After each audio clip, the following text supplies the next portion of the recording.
So I was looking at an article just recently that was talking about how Americans have started losing their cars. And we know that during the pandemic, people were buying used cars that were too expensive. They were buying new cars that were too expensive. And they were, on top of that, paying some of the highest interest rates that we had seen on borrowing money in the last 30 years.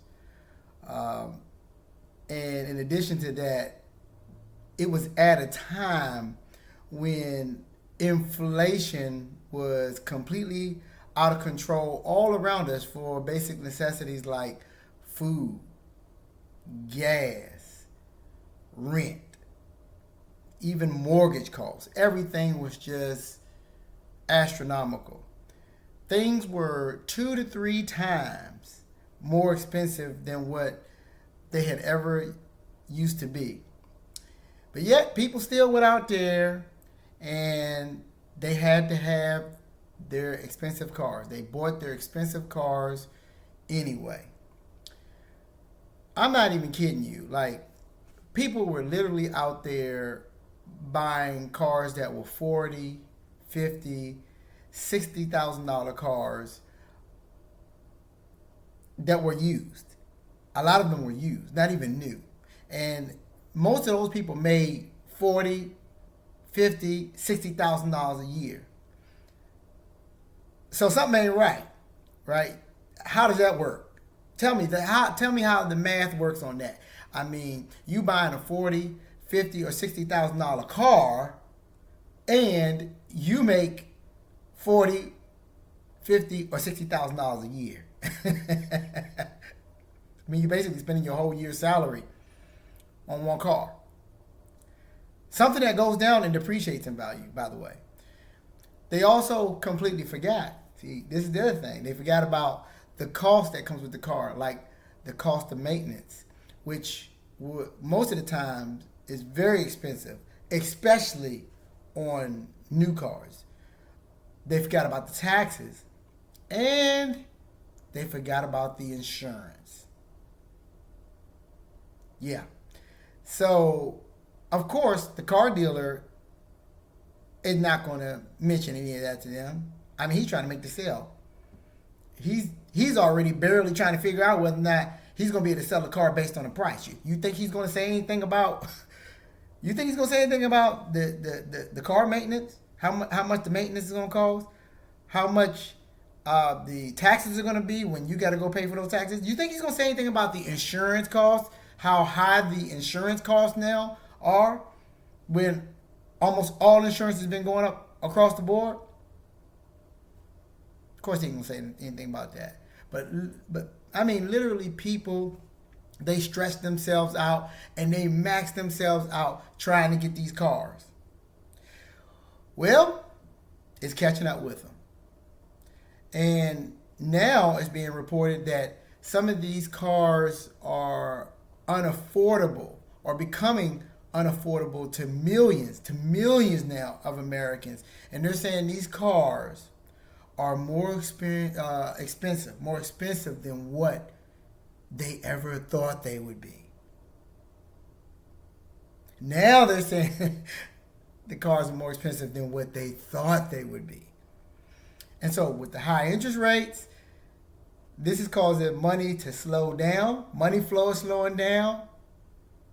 And people are losing their jobs. And this is all during a time when everything is costing about 2 to 3 times more than what they used to be. So more people are now starting to lose their cars due to unaffordability. They act like they couldn't see this coming. I mean, what did they think was going to happen?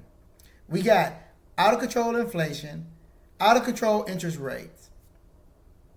The handwriting was on the wall that people were going to be losing their cars, or their jobs rather.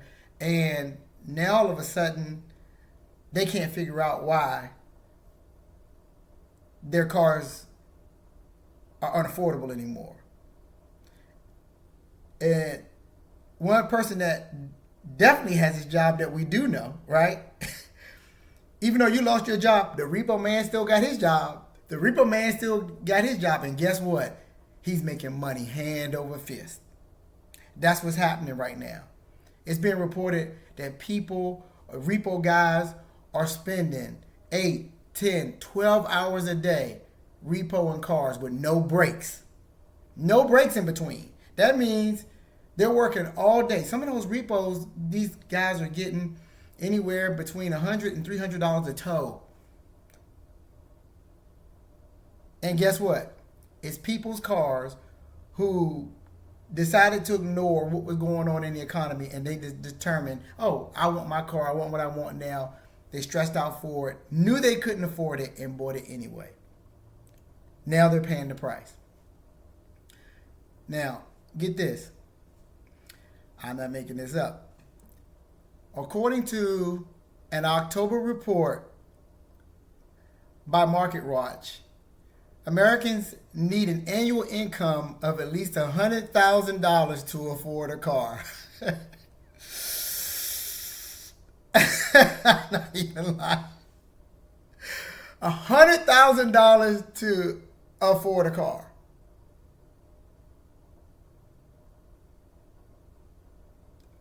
Okay. I'm not making this up, right? And that's it if they're at least following the standards for budgeting, or the standard budgeting advice, which says that you shouldn't spend more than 10% of your monthly income on car-related expenses, which they're not, because we know they're not. Most of those people don't even make nowhere near $100,000 a year who bought these $40, $50, $60, $70, $80,000 cars. How do we know that? It says that this means that more than 60% of American households currently cannot afford to buy a new car based on census data. For individuals, the numbers are even worse, with 82% of people below the $100,000 line. 82%.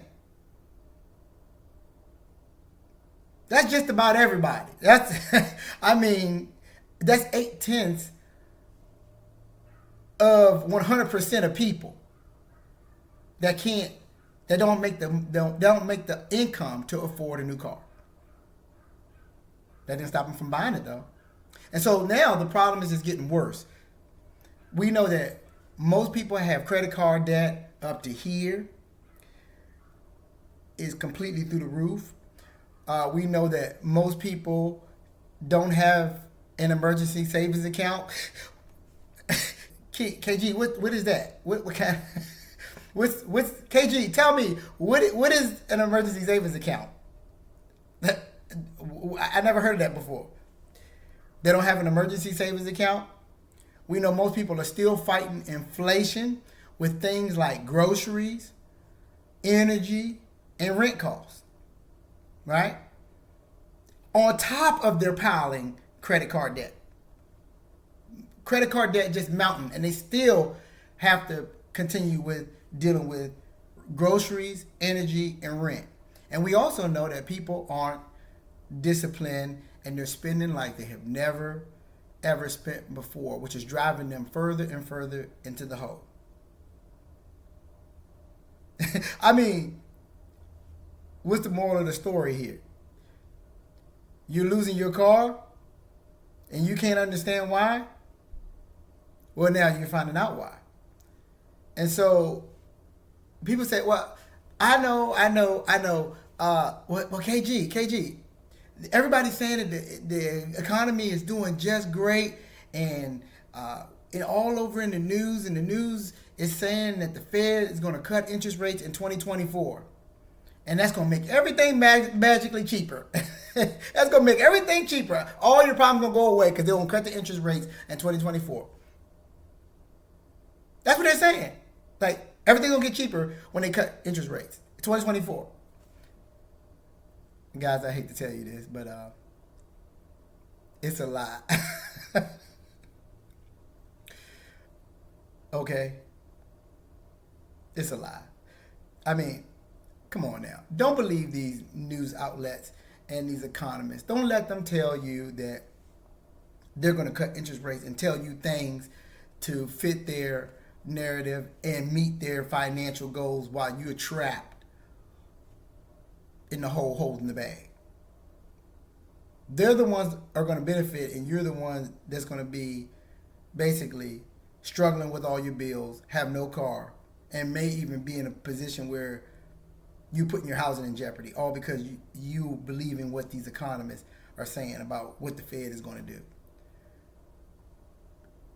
If the Fed cuts prices or cuts interest rates, prices are not going back down, especially if there's a significant cut in interest rates. They're going to go back up. And people will continue to borrow money, and they will spend more money on everything, which means that prices are going to skyrocket again. They're going to go back up. But while everybody's going into debt, that will basically lead to their financial ruin, you will be getting out of debt. And the people on my channel, and I encourage people all the time to be responsible with their finances. And so while everybody else is going into debt and going into financial ruin, you will be coming out of debt and on top, thriving. So you better get prepared now, because things are going to get wild. And we are going to be on a better come up.